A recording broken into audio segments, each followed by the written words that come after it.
Hello, this is Robin coming at you for Secure Mindset, the podcast for protection, rescue, and lifestyle, the channel where we think before we protect.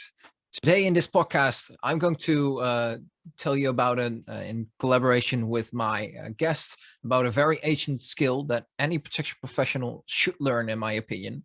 So if you're in law enforcement, search and rescue, wildlife conservation, or military operations, then today's guest will help develop you this ancient skill of Mantracking. I want to welcome Kyt Lyn from Kyt Lyn Walken today from the Way of Tracking. She's an official representative instructor at the Hulls Tracking School, a certified wildlife conservation ranger at Conservation Ranger Operations Worldwide. She's an Old World Alliance instructor and featured contributor and a certified ranger. She is also collaborated in the path with Dave Canterbury of the Pathfinder School, and she also taught the veteran search team in the Netherlands on Mantracking. Her information can be found at thewayoftracking.com on YouTube, on Instagram. She's on LinkedIn. So if you're fine, go to her channels and make sure that you like and subscribe one of her videos, and so you can learn the way of tracking. Kyt Lyn, welcome to Secure Mindset. Thank you so much for having me. My pleasure. Welcome. I wanted to have you on the podcast today to have some questions and to do an introduction on the tracking part. And for people who are not well known with tracking, and as it's such an ancient and almost even timely forgotten skill, it's something that you are trying to keep up. To get it first off started with, I want to, you have an extensive background and so much experience all over the place. So how did you get started in your Mantracking journey? Well, I can tell you, Robin, that actually everything started back in 2015, where I took the decision to attend for real to some Mantracking classes. Because before the time I was just, grabbing some books on Amazon or some libraries, trying to get more involved into this kind of art, and also trying to get information from some videos on YouTube, which were really, really good. But the problem, is experience. Yeah, you can buy experience by reading some books and watching videos and jump up off the bed one day and say, I want to be a tracker, and I am a tracker, because it doesn't work that way.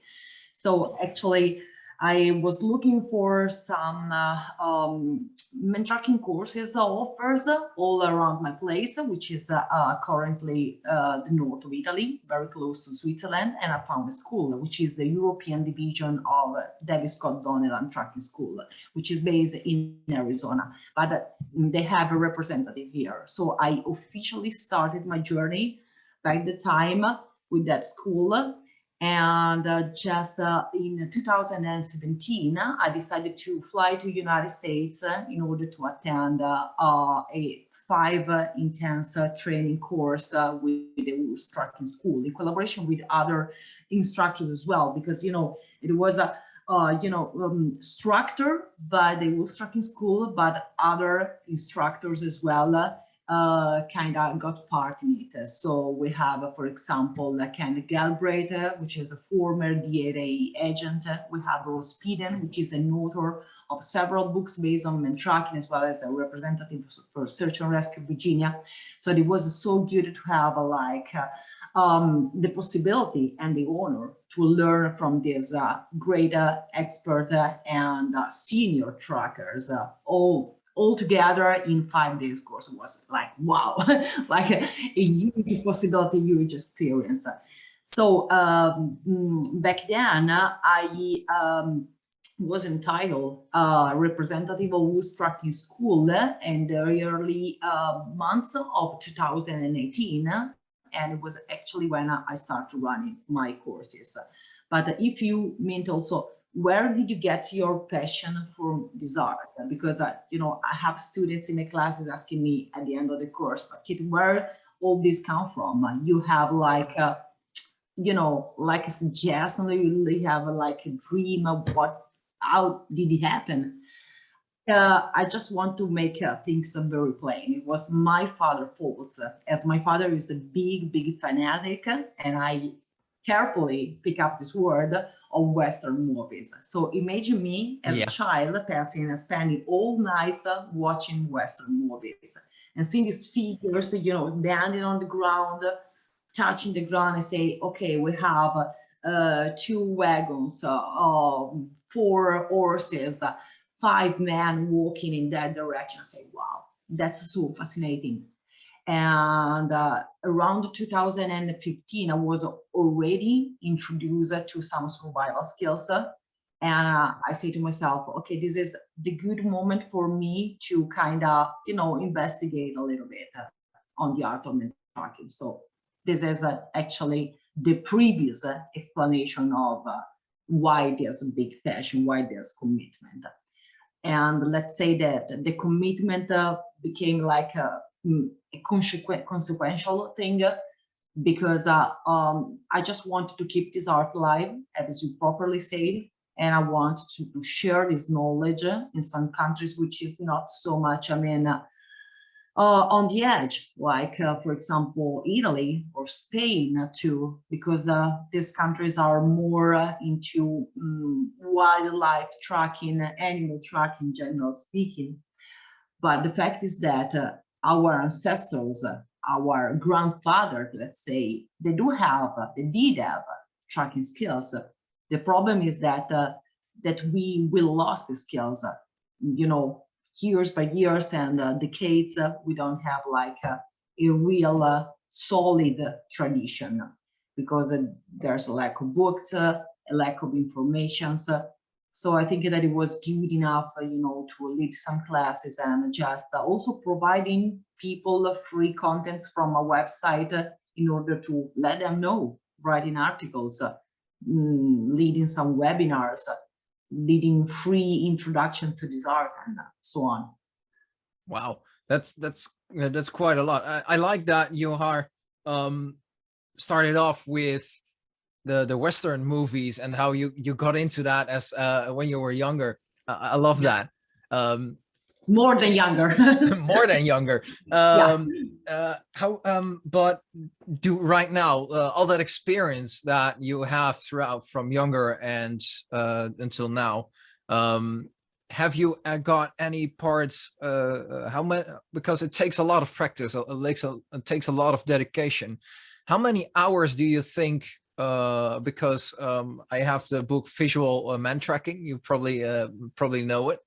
Yeah. How many hours do you think that you need to invest before becoming a proficient man tracker? Well, as I say to my students, if you want to start and do it like very step by step, you need to invest at least 5 minutes a day. And no matter where you are, because actually, even if you are in a urban environment, because you live in a city or you live in a big city, metropolitan area, you still have the possibility to look at the ground and spot some tracks. So the more you spend sometimes looking for tracks, the more you will see them. You get what I mean? So this is just to start.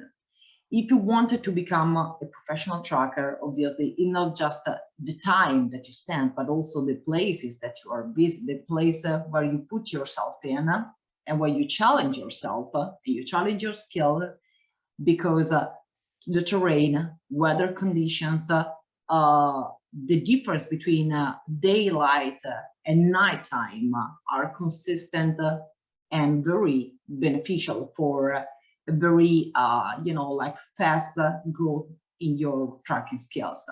So it's not just the time, but how and when and where do you apply yourself to it.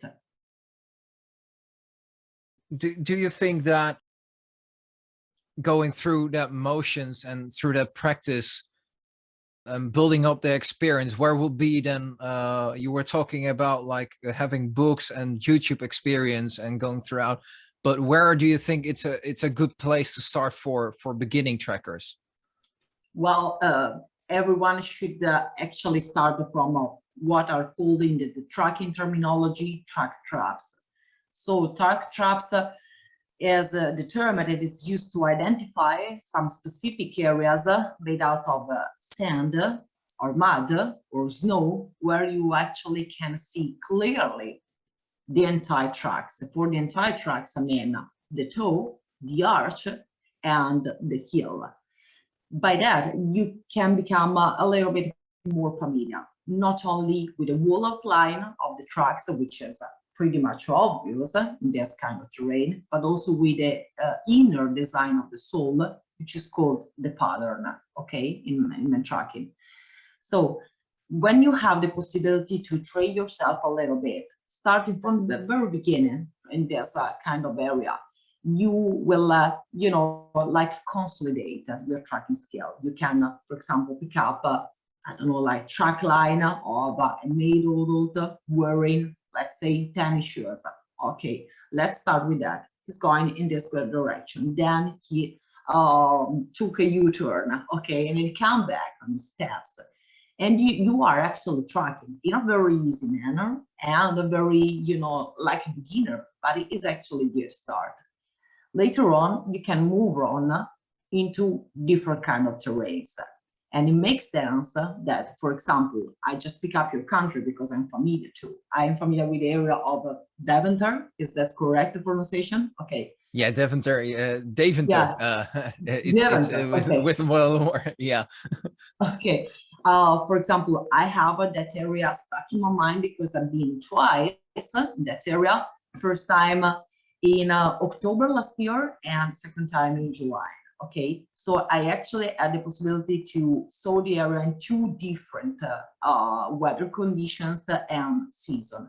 But there's a sand, which is an absolutely good point where to start with. But you have also some, you know, some pine trees forest that actually start where the sand stops. So there was like an intersection between sand and the beginning on pine forest with that some very thin and soft moss on it. I have it stuck in my mind that I say, this is good for my student. I actually admit it because you come from an easy area and you have the possibility to challenge yourself in an area which is still has sand on it, but not more on the substrate. It's just cover and moss, and fine needles are a little bit challenging, but that's good. So crosslands, it is what actually allows you to grow in tracking. And this area, for example, is a really, really good place where to start with.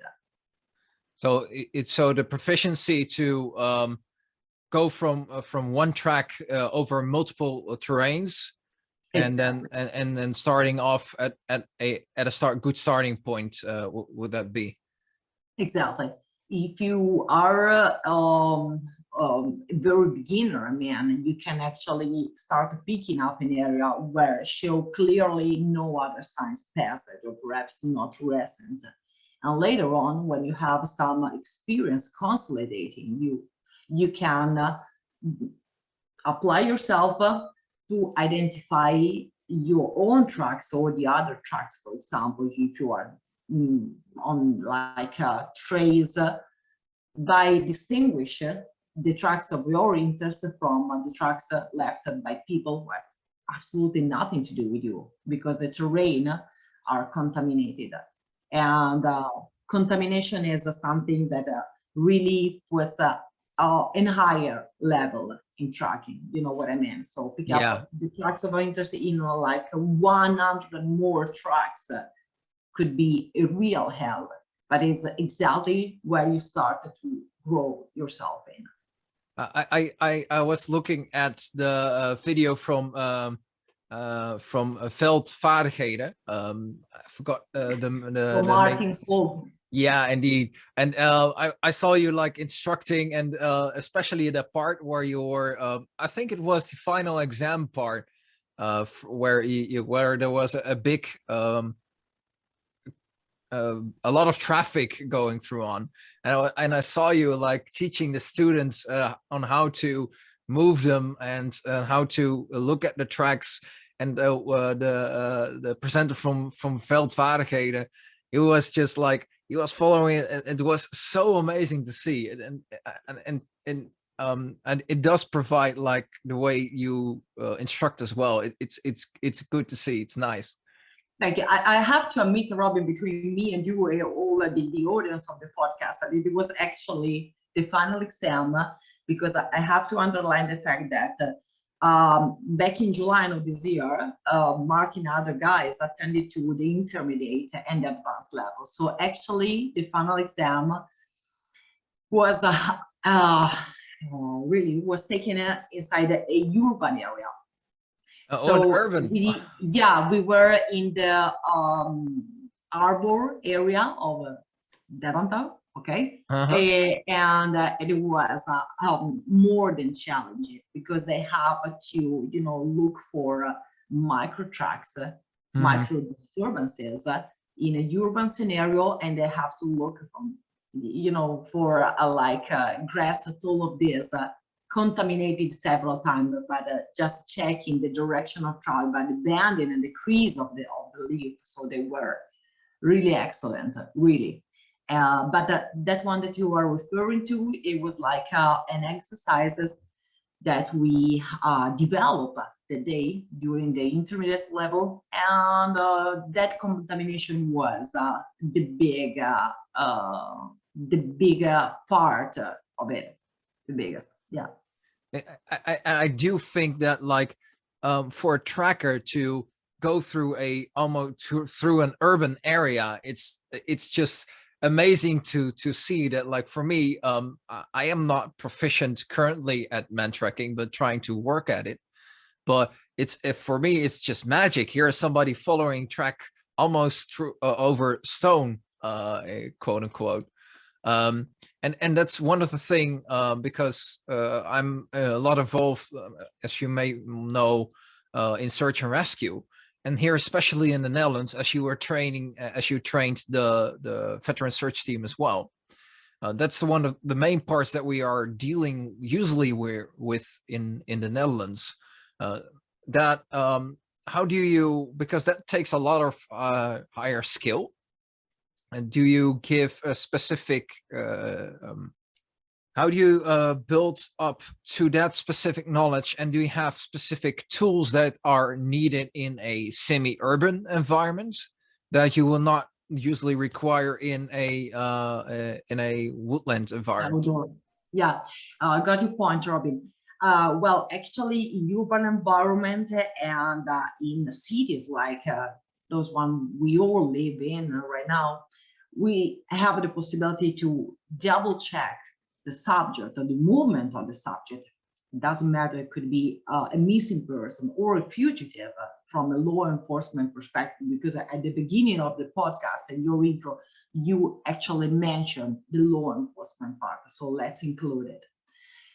You can actually resort to perimeter cameras, video surveillance, and you can put all the pieces together, because when you are in the great outdoors, in the wilderness, as you say, that you have some tools, and your tools are your eyes, okay, your sense of hearing, your sense of touch and smelling as well, because you use all your senses in tracking, except obviously for tasting.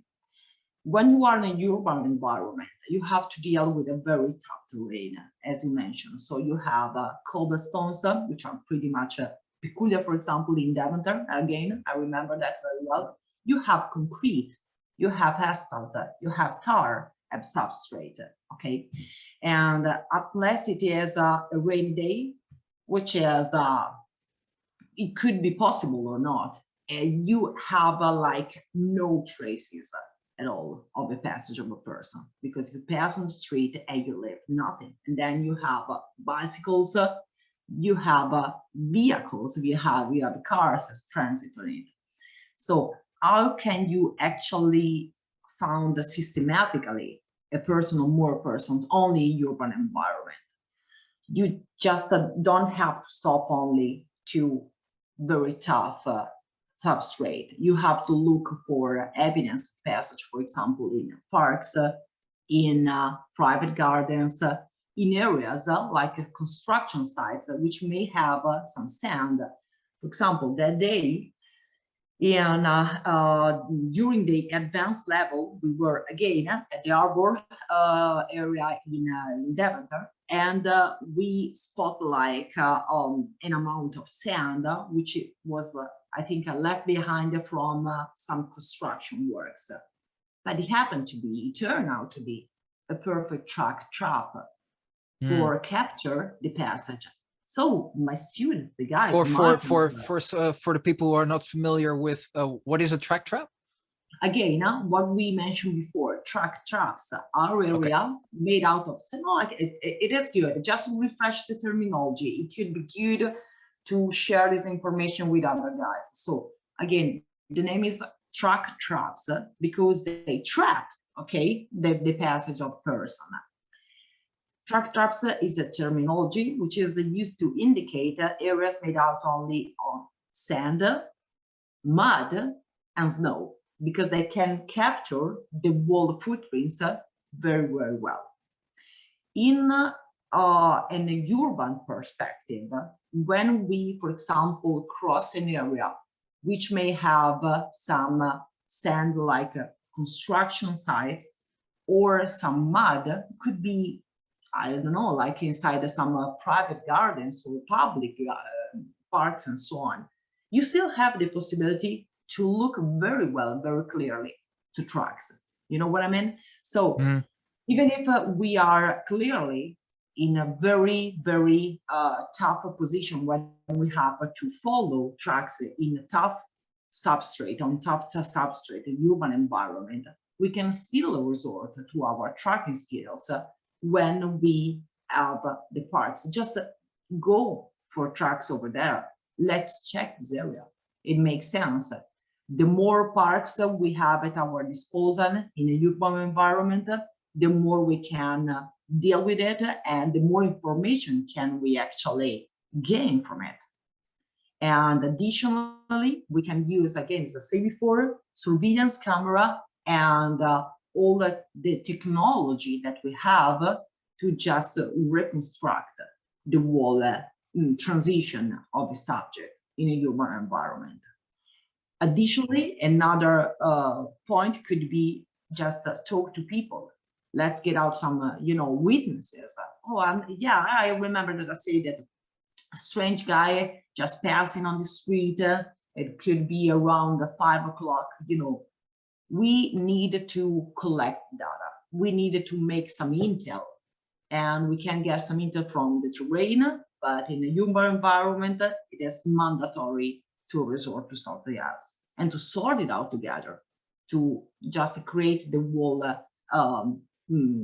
puzzle. So it's essential to, in an urban environment, we're trying to track, especially in a law enforcement or search and rescue type of scenario, an environment, that you want to gather all the information and gather that possibly in a document, so we can see what direction the person was heading to. Absolutely, and it makes sense. It is otherwise it could be extremely difficult. Another point could be we are tracking a very short distance a person who actually step into like a pond, and she's leaving tracks of water, water which has been captured by the sole of its shoes.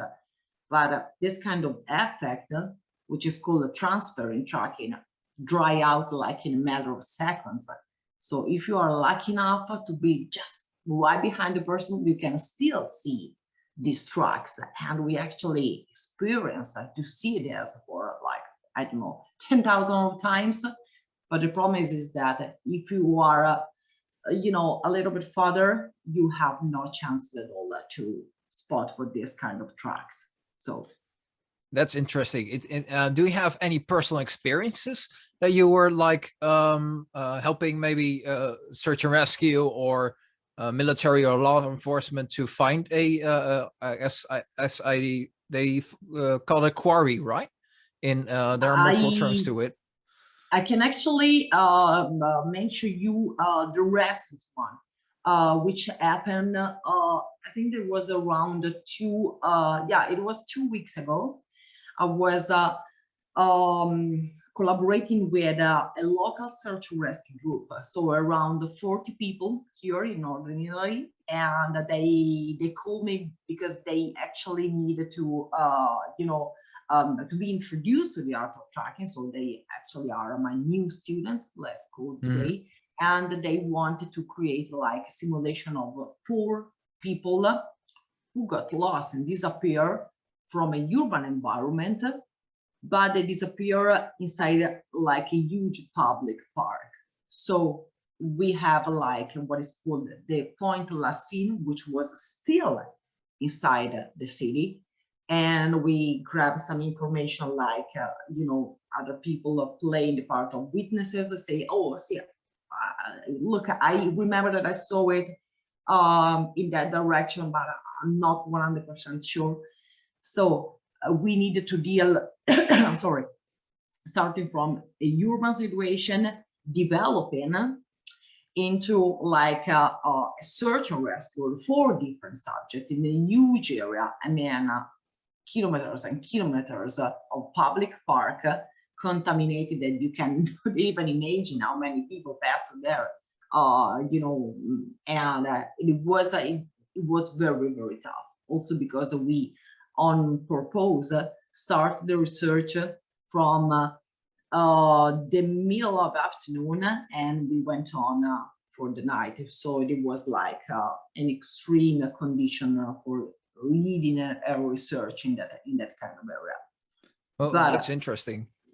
We actually we started looking at the ground since the urban environment. We look for even the microscopic details. I remember that there were some, that like floor tiles that some cities they have. Okay, between those floor tiles, sometimes they just got separated a little bit, and you still have some soil and some small plants like Plantago officinalis in Latin, which may grow between the tiles.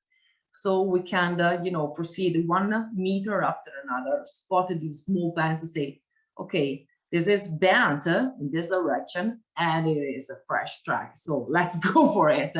And we actually proceed very slowly at the beginning, but okay, we were in the urban environment, so we need to calibrate every single step that we take. Also because we were a people of like a 10 people research team looking for these 4 people disappear in different direction, and also we needed to understand how not to contaminate the area additionally with our own presence. So it makes sense to move very slowly, very systematically. That must put a lot of pressure on you in that case. It was also because we didn't work with dogs.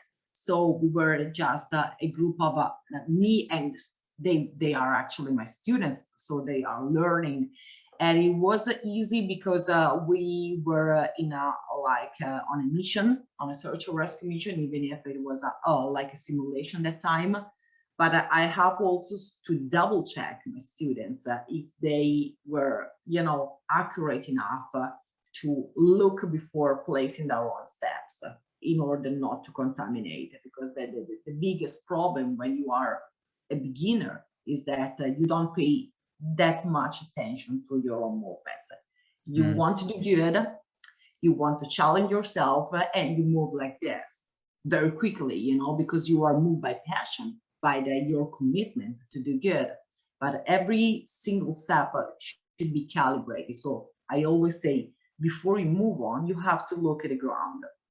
Is there any track? No. Okay, you can move on. If there is any possibility to have even a track big like this, you need to just like coordinate their area, mark the track with anything. I mean, like a small flag or whatever you may prefer, but very visible way. Sorry, and then you proceed, and that's how things should work.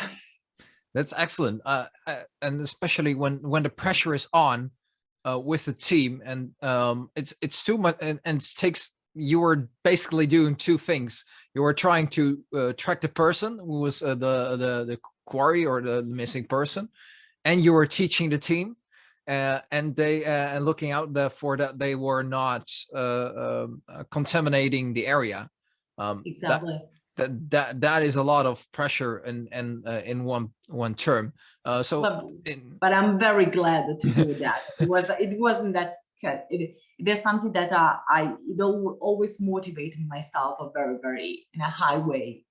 So how do you take that pressure and deal with it because we got the physical and tracking aspect from just looking at the ground and moving forward? How do you take that pressure and deal with it mentally? Because that interests me as well, because you're trying to manage students and you are trying to press forward at the same time. Well, starting from the point of view that from my perspective, and I think from all the instructor perspective, if you have a especially big group of people, like in this case, 40 people that are introducing to tracking, you don't want to leave behind no one.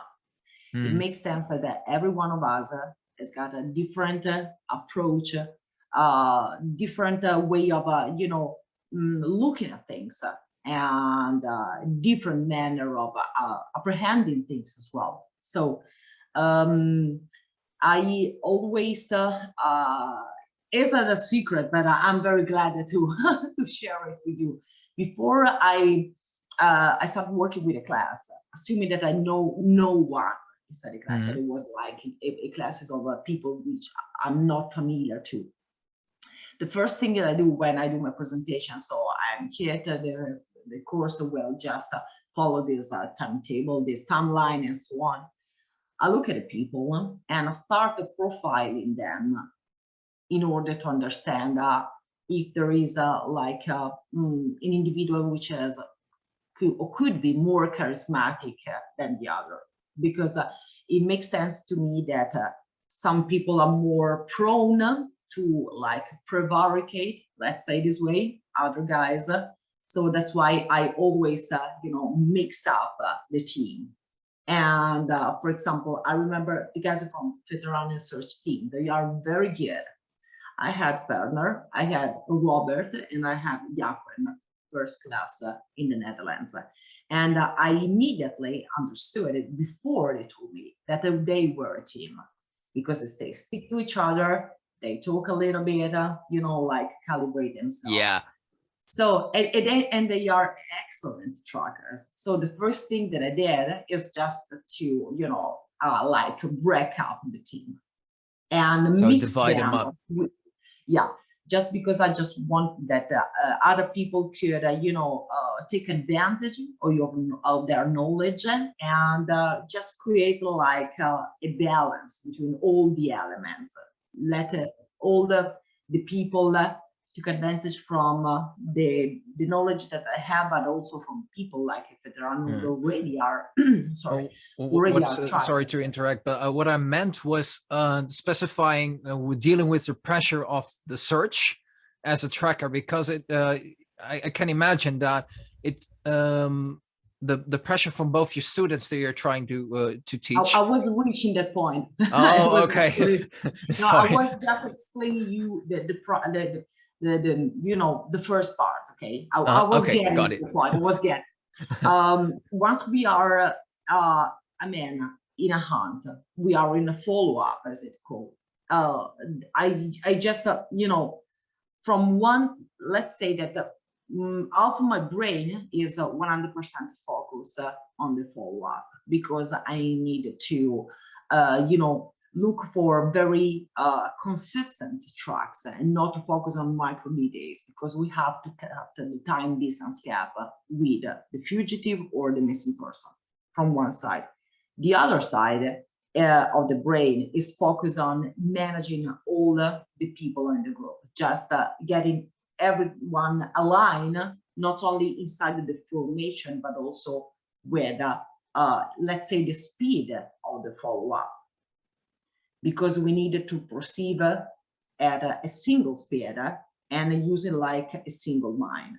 So making deductions altogether is good, but losing too much time in, you know, like creating, formulating even better deductions on the mentality of the fugitive, it could go to this direction, because, and you know, sometimes it leads to a big mistake, because it just, you know, grabs you out of the reality, and you know, it is just a matter of seconds. Assumption can turn into assumptions. And in that case, you are losing the contact with the ground. So I don't know if you get what I want to explain, but you are focusing, but the other side, you are kind of say, okay, guys, let's stop a little bit. Let's stay stick to the ground. Let's stay stick to the facts, and we proceed. You know. I get what you're trying to say. That's a pressure, because sometimes maybe I'm reasoning with just one half of the brain, thinking I'm alone, and no, but I'm not alone. I have to work with the team, but we need to move at a very single speed. Otherwise, we are wasting our time. We are wasting our efforts. And the more time we spend in formulating, again, deduction and assumptions, the more our fatigue, physical, mentally, and the eye strain as well, can have you know, negative effects on all of us, and in the follow-up in total. Yeah. How much? I just want to hook in on the point of, you were mentioning a team. Do you have any strategies for starting? Because sometimes trackers work alone, but I know that sometimes trackers also work in teams. Do you have some strategies for specifically fugitive hunts and lost person hunts, to call it in that way, for a team? Well, let me say that I have to separate, which is the search and rescue, you know, mission from, like, let's say, wildlife conservation. Okay, so just let's distinguish one from another, because for the search and rescue mission, it makes sense to stick to the 3-person formation. So we have like 2 trackers and a paramedic. Or you may have like a 2-point person, which are called flankers, okay, in the military terminology, and the tracker, and again the paramedic. The paramedic is not required to be a tracker. Yes, it has to be a paramedic. She has to be a paramedic. So it makes sense for him, for her, just to step back the tracker in order, again, not to contaminate. So this is the main reason behind search and rescue. Personally, I prefer the 3 members. Okay, so you have a tracker, you have another tracker. We can replace the main one in case of you know, high strain, physical fatigue, and whatsoever, and then don't worry. I was saying that if we have to cover the wildlife conservation part, which is you know, pretty much related to my commitment as a certified conservation rangers with conservation rangers worldwide. Let's say that we as an NGO prefer, or let's say we adopt the British formation in 4 elements. Okay, so the British formation involve 2 blocks, as they are called, people, and you have at least 1 good tracker, and the 2 other person are actually that we call scout, or the eyes or flankers. The fourth person, it is like the team leader, team controller, call it whatever you may want, and he has on himself also the responsibility to do the rear security. Okay, so this kind of formation may adopt like the very traditional Ypsilon line formation with two flankers, the tracker and the team leader, or it just depends on the whole structure of the place that is penetrating in. Could adopt like a single type formation, alpha, epsilon, and so on. But it's just based on the terrain and the whole, let's say, geology and morphology of the whole area. I would go all life for the four elements formation, which is 100% British. And let me say that it is something that I actually cover in the last book that I wrote, which is called Jungle Trackers. I mention it because I have sometimes people who are very, very into history. And I decided to cover the role, the importance for tracking of the SAS in Malaysian Borneo. So British elite forces who actually, you know, like through the very basis of the modern way of doing tracking and anti-tracking. And for anti-tracking, I mean all the techniques sorry, that are put into use when you want to like cover your tracks and minimize them or try to erase at all. So I grab some material, I do a lot of researches, look at like hundreds of hours of good videos on YouTube, and I just had all the material necessary to cover the whole of SAS in Malaysia and in Borneo in the late 50s. So the book is called again Jungle Warriors. What is so special about the SAS form of tracking, though? You know, they actually adopted the four elements formation. So the same one that we adopted with the range. So that was like the bridge for me thinking about it. Or you asked me about the formation, I was thinking, okay, well, we adopted the British formation, but because they actually tested it on the jungle. So when and we are as a conservation rangers operation worldwide, when we work in a very thick environment like the jungle of Congo, it makes sense that we need to move fast, and it's not easy at all to move fast in the jungle because it's thick, because it has a lot of threats as well, you know, insects, snakes, and whatever. And keeping visual contact with the rest of the team, it's not easy because you have a big tree, you have this lush vegetation, and the four elements formation is more, you know, like contain you just penetrate the jungle or very thick and narrow places more easily. So that's why I was just covering the SAS part. All right, excellent. So you said you were writing some books. Do you have any new books coming on? Any special projects coming up?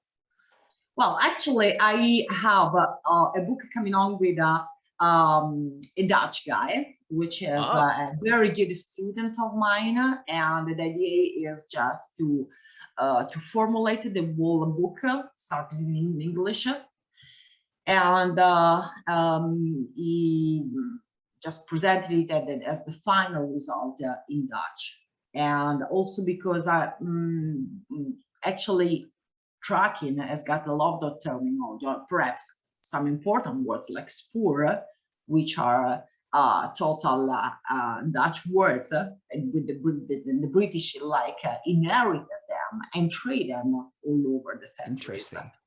And me and Tommy, which is the name of the good student of mine, will help me, and we will do this book, you know, in 4 ends. I think that we will start working on it on the beginning of next year, and we will give it a more like law enforcement cut, you know, more law enforcement perspective. So it will certainly cover, yeah, the very basics, but I just also wanted to include some indoor tracking, how you can apply the tracking skill to, you know, like crime scene investigation, which may involve some indoor scenario. So it makes sense to put also these kind of notions. I found it really interesting because on your channel, your YouTube channel, which I will link somewhere up here, I saw you were going through a bunker in Switzerland. Was it right? Yeah. Excellent. Yeah. I wasn't going down because actually that bunker, it has been built at the very top of the mountain.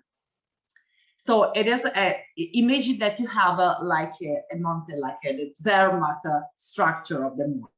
Okay, the bunker is not at the basis or under the mountain, but it is in this point up. But because it offers like a natural high outpost, both on Swiss side and on Italian side. So being over there, and due to the fact that you can imagine it was a lot of humidity inside the bunker as well, it was interesting to see if it still was good and it was actually real. I mean, to follow some tracks inside the bunkers, because some parts are completely covered in concrete, but others are like, you know, they left it very raw, and you can see the soil, the original soil of the mountain. So you can spot some part of the outline of the tracks, and the other parts, and you can see some transfer of mud and water, which has been dropped by, you know, the wall footprints and so on. And it was like an experiment. It was like, let's call it avant-gardistic tracking. So you wanted to go out there and just see what happened in the bunker. Yeah, if you are interested to visit it, it is a place other people and the audience maybe have some curiosity. I put into the description of the video, but again, it is you can reach it going to the direction of Italy, and this mountain is just this called I call it in German because I think that you can maybe get what I mean. It's called the Gotha Pass. Okay. Oh yeah, yeah, I got it. Yeah, I know where it is. And before you got into the gallery of 33 kilometers long, that actually put a connection Switzerland to Italy, you have the possibility to visit the bunker. You just have to do like a mountaineer road, and then you are, because the bunkers actually it is located at 2,400 meters of altitude. So that's a lot pretty much high, but impressive. But you still have all the dormitories in it, all the furnitures, and you know, due to the Swiss law on bunkers, they still have to maintain them in perfect state, and not only the government bunkers, but also the private ones. So it was really interesting. It was good to see. And then the part where you're just like, how does that combine with the crime scene investigation part? Because you were mentioning the indoor tracking as well in combination with crime scene investigations. Did you have to deal with crime scene investigations in the past, and how did you handle that as a tracker? Well, I actually, let's say that I started, you know, growing some interest in me for forensic tracking when I attended several years ago to a course which was led by the former Royal Marine, who led a course on how to do proper photographs on crime scene, you know, to do the wall documentation. So after that, I actually studied 2 books that I'm looking at, which is the first one is Type Tribe Evidence, and the second one is called Forensic Footwear Evidence by former FBI agent William J. Wozzeck. Is the guy who actually followed all the cases related to O.J. Simpson. Oh, And wow. these two manuals are like the Bible, I mean, of forensic. Later on, I've been put in contact from actually a soldier from the Elite Special Forces of Italy with a ballistic expert who has like a laboratory in Rome. And because she's very good at her work, she asked me to join her team in order to, let's say, correlate her ballistic reputation with the tracking,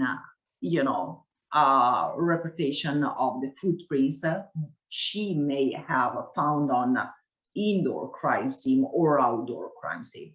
So we actually started to collaborate together, and we are still on it. I mean, Amazing. And so did you actually had to track a point that was coming from a crime scene to a specific area, or? well, it is no, say it again, because I probably didn't get, because I lost a little bit of a connection from my side. Oh, okay. Did you did you already got from a crime scene that you were actually that there were found tracks on the crime scene that you had to follow I'm out? not allowed. Oh, you're I'm not not allowed. I'm not in the first, let's call it phase, okay? In the first phase of reputation, I'm not allowed to get into the crime scene because, for example, in Italy, the first person on scene are the Carabinieri and Vigili del Fuoco, okay? And in the second instance, other, proper law enforcement. So my turn, let's say this way, comes when the ballistics expert is allowed to get into the crime scene. It's just, a matter of accuracy and as well of procedures that every single country has got. So when I have to work with it, I have to deal also most of the time with good photographs taken on the scene, some videos, and kind of reconstructing all the parts together, because of the smaller procedures, I mean, that are put into act. Yeah, because as a tracker, it's very important to take that evidence and preserve it in the right way, so we don't degrade it. Yeah, the problem is that the problem, or a good point, is that all the technology that we have right now, it makes sense that you start with photographs, and if you are taking good photographs of footprints of microscience, you are good enough, because sometimes you don't have the possibility to make the casting, because if you have, for example, a footprint which is deep, like say like this, it is not consistent with the possibility to make a good cast, because it's too much on the surface. So during all over the years, photographs has so much, I mean, into a real development in effect of cameras, lens, ISO, whatever, better than me. But it makes sense that if you take some good photographs, you're already in the good way to also preserve the footprints. The problem is that when you have the footprint, as well as like an hair or some smaller drops of blood, and in that case, you just don't have the forensic tracking, but you have all the part which is related to blood pattern analysis. So the dynamic of the flow of the single drops of blood. So you have like two forensic science, clustered together, intersecate, and to me, it's very fascinating. And, it's a fascinating topic, definitely. Yeah, for this reason, I decided to, for example, last weekend, I was leading an intermediate course, and we cover all the parts related to blood pattern analysis. When I was in Holland again, in the Netherlands again, I was covering the part of the blood pattern analysis, because people need to understand for example, which is the bleeding source of the person, just looking at the, let's say, configuration of the drop of blood. There are a lot of good videos on YouTube, and it's very easy for me, I mean, to understand the process. But the challenge is that when you are looking at something like this on the ground, are you able to identify 100% sure when no, and then doubt, no problem, that is that the bleeding source is an ankle or an upper part of the body, whatever. That's interesting to see, because I know that, like, reading through some of the books, and you can see the physical condition of somebody that where he is in, if he is injured or not, walking on more on the left leg, jumping on the right one, or trying to anti-track. And I find that's one of the most proficient skills, I think, that for a SAR team or for a military team or with any kind of tracking, that information is so valuable, I think, Exactly. and especially trying to preserve it. We are on part, man, because we are very into it, but at the end of the day, the more knowledge we have, the more the good work we can actually produce, and we can all take benefits of it. Just coming back to the tools part, I was looking at some videos, and I found a really interesting tool that you made. It was a wristband or something. Yeah. What was it? It is a bracelet. It's a bracelet. It is a bracelet made out of leather with two bottom clips. Okay, at the bottom. Do you have it on you? Can you show it, or? Well, it is. I would love to show it. The problem is that it is. I was thinking, where did I put it? Because it could actually, because I already packed my stuff for the next class. You're adding and out. The problem is that I have to dismount all the backpack. So sorry, I think that I can maybe get a photographs. Yeah, we can. We'll put a picture in later on in editing. It's good to see. Give me 1 sec. So I. Sure.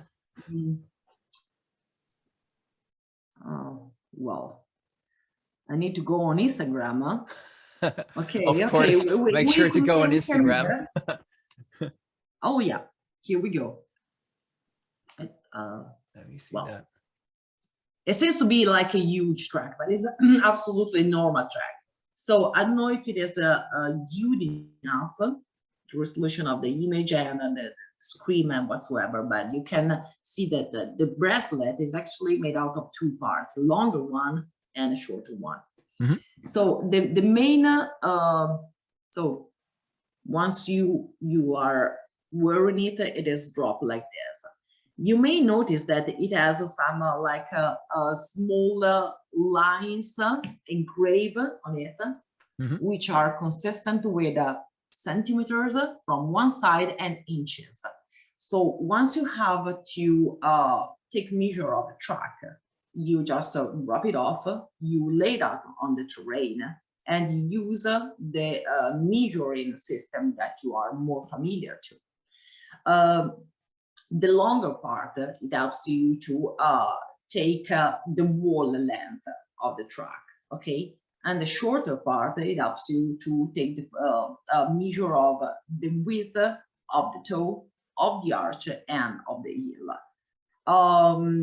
It is a good recommendation, because just want to be plain honest, that as you have to wrap it, it just, you know, catch the form and the shape of your wrist. So when you lay it down on the terrain, you need to use like smaller rocks to make it completely to put it down to the ground. Exactly. It is called, by the way, the tracker's tool.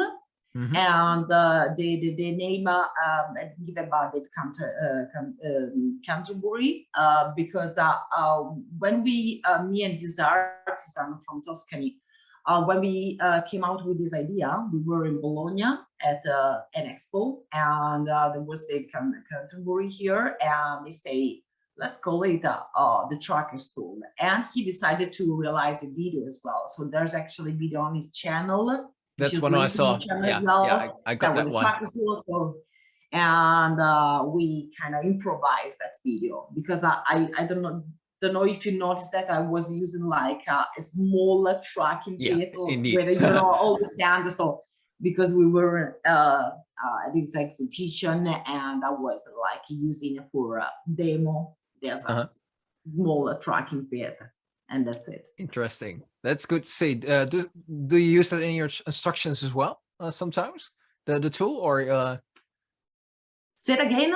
Do you use the tracking tool? Do you hand it out to students for them to use, or sometimes? Yeah. I lend it out with no problems, but in intermediate classes, I noticed that a lot of students already order the trackers. Oh, they already got artisan. It. So it is extremely happy because we made a good promotion to this bracelet, because it's very, it's very easy. You just need, as it's made out of leather, you needed to take care a little bit using some, some grease and some wax specific for leather in order not to deteriorate.